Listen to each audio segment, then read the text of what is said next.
ಆಯ್ತು, ಹೌದಾ? ನಾನು ಇಲ್ಲ ಅಂತ ಹೇಳಿ ನೋಡಿ, ಪ್ರತಿಪಕ್ಷ ತಾವೇನಿವತ್ತು ಹೇಳ್ತಿದ್ದೀರಾ ಅದು ನಾನು ತಪ್ಪಂತ ಹೇಳುದಿಲ್ಲ.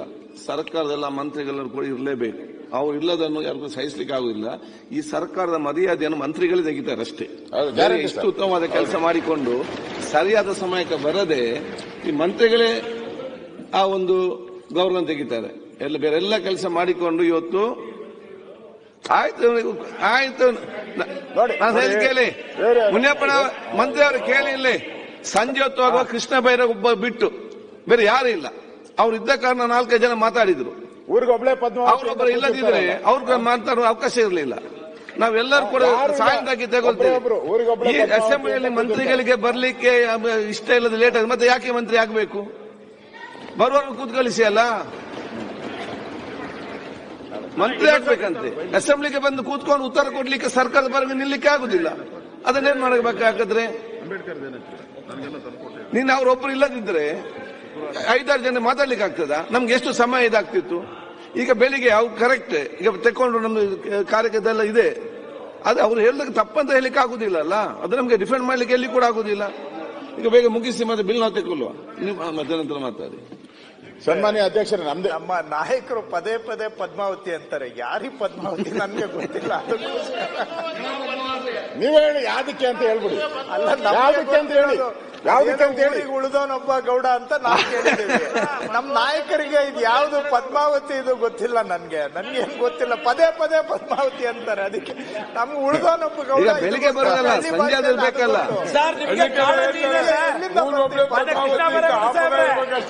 ಕಾಳಜಿ ಇದೆ. ಬಾಲಕೃಷ್ಣ ಅವರೇ, ಸಂಜೆ ಹೊತ್ತು ನೀವು ಕೂಡ ಇರುವುದಿಲ್ಲ. ಸಂಜೆ ಹೊತ್ತು ನೀವು ಕೂಡ ಅಲ್ಲಿ ಇರುವುದಿಲ್ಲ, ಬೇಗ ಹೋಗ್ತೀರಿ ಎಲ್ಲರೂ ಕೂಡ. ಅಲ್ಲ, ಕೃಷ್ಣ ಬೈರೇಗೌಡರಿಗೆ ಹೊಗಳಿದ್ರು ಯಾಕೋ ಪದ್ಮಾವತಿ ಅಂತ ಹೇಳ್ಬೇಕಾಗಿತ್ತು.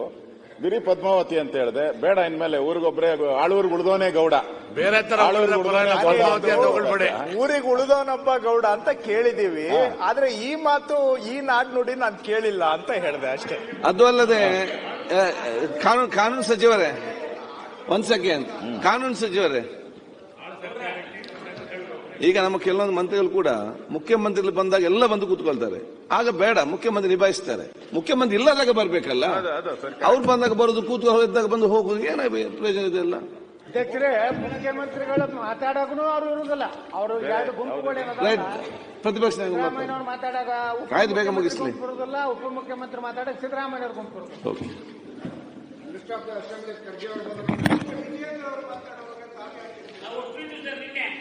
ಸನ್ಮಾನ್ಯ ಅಧ್ಯಕ್ಷರೇ, ನಿನ್ನೆ ಅಲ್ಲ, ಆಯ್ತು, ಬೇಗ ಮುಗಿಸಿ. ನಮ್ಗೆ ಇದೇನು ಈಗ ನಿನ್ನೆನೂ ಕೂಡ ನಮ್ಮ ಗೌಡ್ರು, ಯಾರು ಶಿವಲಿಂಗೇಗೌಡರು, ನೀವು ಇದ್ರೆ ಮಾತಾಡ್ತೀನಿ ಅಂದ್ರು. ನಾವು ಕೂತ್ಕೊಂಡೇ ಇದ್ರಿ. ಹೌದು, ಇಲ್ಲ ಅಂತ ಹೇಳಿ ನಾವು ಕೂತ ಇದ್ದೆ.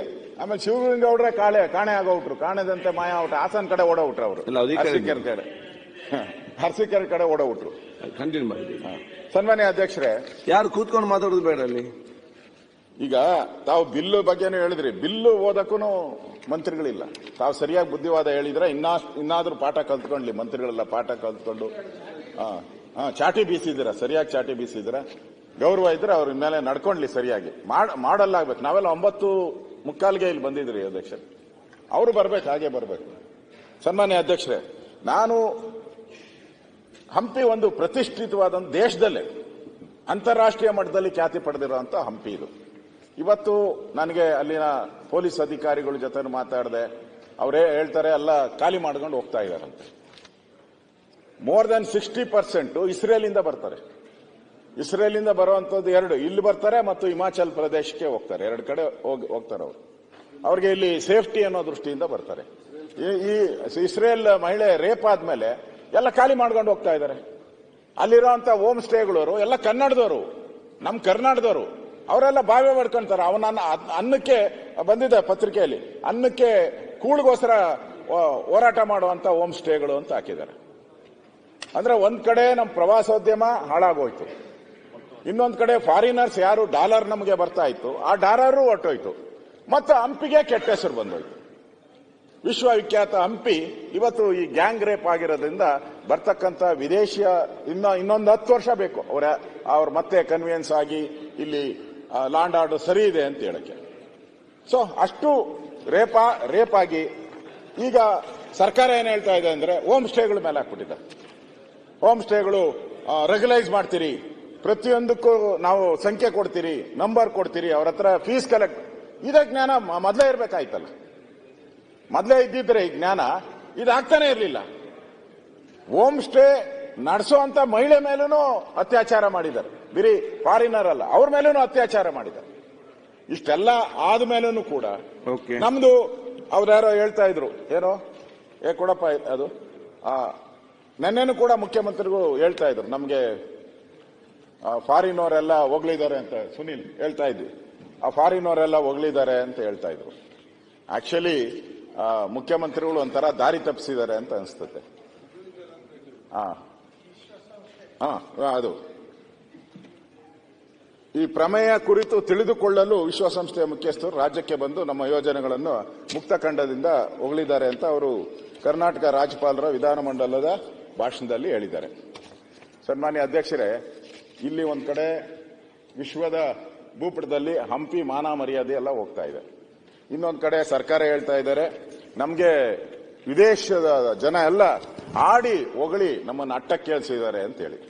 ಸನ್ಮಾನ್ಯ ಅಧ್ಯಕ್ಷ, UNGA ಪ್ರೆಸಿಡೆಂಟು ಅವರು ಇವ್ರ ಇನ್ವಿಟೇಷನ್ ಮೇಲೆ ಬಂದಿಲ್ಲ. ಅವರು ಡೆಲ್ಲಿಗೆ ಬಂದ ಮೇಲೆ ಡೆಲ್ಲಿಯಲ್ಲಿ ಅವರು ಎಕ್ಸ್ ಖಾತೆಯಲ್ಲಿ ಒಂದು ಟ್ವೀಟ್ ಮಾಡಿದ್ದಾರೆ. ಅವರು department of new Delhi arrived at Bengaluru. ಇಲ್ಲ, ಅದರದ್ದು ಹೇಳಬೇಕು, ಯಾಕಂದ್ರೆ ಅವ್ರು ಹೇಳಿದಾರಲ್ಲ. ಕನ್ನಡದಲ್ಲೇ ಹೇಳ್ಬಿಡ್ತೀನಿ ನೋಡಿ. ದೆಹಲಿಗೆ ಹೊರಟು ಬೆಂಗಳೂರಿಗೆ ಆಗಮಿಸಿದ್ದೇನೆ. ಭಾರತ ಸಿಲಿಕಾನ್ ವ್ಯಾಲಿ ಎಂದು ಹೆಸರಾಗಿರುವ ಬೆಂಗಳೂರು ಭಾರತೀಯ ತಂತ್ರಜ್ಞಾನ ಸಾಮರ್ಥ್ಯ ಹಾಗೂ ಉದ್ಯಮಶೀಲ ಪ್ರತೀಕ. ದಕ್ಷಿಣ ಭಾರತದ ಈ ಕ್ರಿಯಾಶೀಲ ನಗರದ ಚೈತನ್ಯವನ್ನು ಅನುಭವಿಸಲು ಇಲ್ಲಿಗೆ ಖ್ಯಾತ ಇನ್ನೋವೇಷನ್ಸ್ ಹಬ್ ಭೇಟಿ ಮತ್ತು ಅರ್ಥಪೂರ್ಣ ಚರ್ಚೆಗೆ ಎಂದು ಎದುರು ನೋಡ್ತಾ ಇದ್ದೇನೆ. ಯಾರು? ನನ್ನ ಮುಖ್ಯಮಂತ್ರಿಗಳು ಹೇಳಿದ್ರಲ್ಲ, ಅವರು ಬಂದಿದ್ದು ಸಿಲಿಕಾನ್ ವ್ಯಾಲಿ ಆಫ್ ಬೆಂಗಳೂರಿಗೆ, ಇಲ್ಲಿರುವ ತಂತ್ರಜ್ಞಾನವನ್ನ ನೋಡುವಂತದಕ್ಕೆ. ಇವ್ರೇನ್ ಹಾಕೊಂಬಿಟ್ರು ಅದನ್ನ ಗ್ಯಾರಂಟಿ. ಅವ್ರ ಸಂಬಂಧನೇ ಇಲ್ಲ. ಈಗ ನಮ್ಮ ಯತ್ನಾಳ್ ಅವ್ರ ಮನೆಯಲ್ಲಿ ಯಾರಾನ ಬಂದು ಊಟಕ್ಕೆ ಬಂದ್ಮೇಲೆ ಏನ್ರಿ ಚಂದಾಗಿತ್ತ ರೊಟ್ಟಿ ಅಂತ, ಫಸ್ಟ್ ಕ್ಲಾಸ್ ಇತ್ತು ಅಂತಾರೆ. ಚಂದಾಗಿತ್ತೋ ಇಲ್ಲ ಹೇಳಬೇಕದು, ಸಂಸ್ಕೃತಿ ಅದು. ಆ ತರದಿಲ್ಲ. ಇವ್ರು ಬಂದಿರೋದು ಇವರೇ ಟ್ವೀಟ್ ಮಾಡಿದಾರಲ್ಲ. ನಾನೇನು ಬೆಂಗಳೂರಿನ ಗ್ಯಾರಂಟಿ ನೋಡಕ್ ಬಂದಿಲ್ಲ, ಅವರೇ ಟ್ವೀಟ್ ಮಾಡಿದ್ದಾರೆ. ನಾನು ಗ್ಯಾರಂಟಿ ನೋಡಕ್ ಬಂದಿರೋದು. ಇವರು ಮುಖ್ಯಮಂತ್ರಿಗಳ ಪ್ರೆಸ್ ನೋಟ್ ಏನಿದೆ ಅದರಲ್ಲಿ ಇವ್ರು ಹೇಳಿರೋದು. ಅವ್ರೇನು ಹೇಳಿಲ್ಲ ಈ ಗ್ಯಾರಂಟಿ ಬಗ್ಗೆ ಹೊಗಳಿ ಆಡಿ ಹೊಗಳಿರೋಂಥದ್ದು ಏನು ಇಲ್ಲ. ಎಲ್ಲ ಇಲ್ಲಿ ದಾಖಲೆಗಳೇ ಇಲ್ಲಿ ಇಟ್ಕೊಂಡಿದ್ದೀನಿ, ಅವ್ರು ಟ್ವೀಟ್ ಮಾಡಿರೋ ದಾಖಲೆಗಳು ಇಟ್ಕೊಂಡಿದ್ದೀನಿ. ಅದರಿಂದ ಎಲ್ಲೋ ಒಂದ್ ಕಡೆ ಈ ಸರ್ಕಾರಕ್ಕೆ ಇವತ್ತು ಇಷ್ಟೆಲ್ಲ ಮಾನ ಹೋಗ್ತಾ ಇದ್ರು ಕೂಡ ಲಾ ಅಂಡ್ ಆರ್ಡರ್ ಅಲ್ಲಿ ಇದೆ ಅಂತ ಹೇಳುವಂತ ಪರಿಸ್ಥಿತಿ ಇವತ್ತು ನಾವು ನೋಡ್ತಾ ಇದ್ದೀರಿ.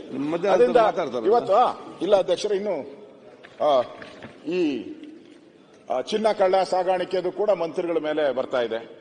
ಯಾರು ಮಂತ್ರಿಗಳಿದ್ದಾರೆ ಅಂತ ಹೇಳಿ ಸರ್ಕಾರ ಕ್ರಮ ತೆಗೆದುಕೊಳ್ಬೇಕು. ಅದ್ರ ಬಗ್ಗೆನೂ ಏನು ಕ್ಲಾರಿಫಿಕೇಶನ್ ಇಲ್ಲ, ಯಾರು ಅದ್ರ ಬಗ್ಗೆ ಚಕಾರನೂ ಎತ್ತುತ್ತಾ ಇಲ್ಲ.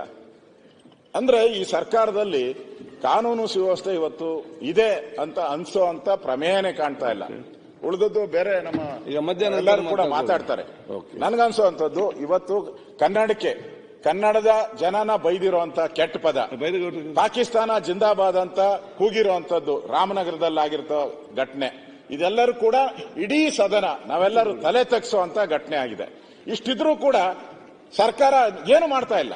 ಇನ್ನು ಯಾರನ್ನು ಬಂಧಿಸೇ ಇಲ್ಲ. ರಾಮನಗರದ ಘಟನೆಗೆ ಇನ್ನು ಯಾರನ್ನು ಬಂಧಿಸೇ ಇಲ್ಲ. ಪಾಕಿಸ್ತಾನ ಜಿಂದಾಬಾದ್ ಅಂದ್ರೆ ಕನ್ನಡಕ್ಕೆ ಕೆಟ್ಟ ಪದನ ಉಪಯೋಗ ಮಾಡಿದ್ದಾರೆ.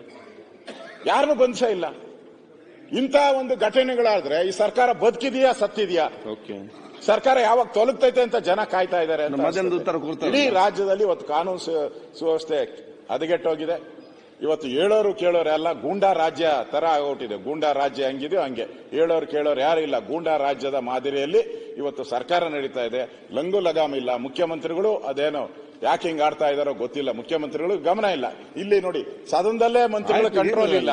ಇನ್ನು ಆಚೆ ಕಡೆ ಏನ್ ಕಂಟ್ರೋಲ್ ಮಾಡ್ತಾರೆ ಅವರು ಮುಖ್ಯಮಂತ್ರಿಗಳು? ಇಷ್ಟೆಲ್ಲ ಘಟನೆ ಆದ್ರೂ ಕೂಡ ನಿನ್ನೆ ಮುಖ್ಯಮಂತ್ರಿಗಳು ಹೇಳಿದರೆ ಕಾನೂನು ಸುವ್ಯವಸ್ಥೆ ಸರಿಯಾಗಿದೆ. ಎಲ್ಲಿದೆ? ಹಂಪಿಯಲ್ಲಿ ರೇಪ್ ಆಗಿದೆ, ಲವ್ ಜಿಹಾದ್ ಆಗ್ತಾ ಇದೆ. ಇವತ್ತು ಕನ್ನಡದ ಮಾನ ಮರ್ಯಾದೆ ಹೋಗ್ತಾ ಇದ್ದಾರೆ, ದೇಶದ ಮಾನ ಮರ್ಯಾದೆ ತೆಗೆದು ಇಷ್ಟೂ ಕೂಡ ಇವತ್ತು ಇದೊಂದು ಗೂಂಡಾ ರಾಜ್ಯ. ಇದು ಗೂಂಡಾ ರಾಜ್ಯದ ಒಂದು ಅಪರಾವತಾರ ಅನ್ನೋ ಮಟ್ಟಿಗೆ ಇವತ್ತು ರಾಜ್ಯದಲ್ಲಿ ಇರುವಂತದ್ದನ್ನ ನಾವು ಎಲ್ಲರೂ ಕೂಡ ರಾಜ್ಯದ ಜನತೆ ಇವತ್ತು ನೋಡ್ತಾ ಇದ್ದಾರೆ. ಇದನ್ನ ನಾನು ಖಂಡಿಸ್ತೀನಿ.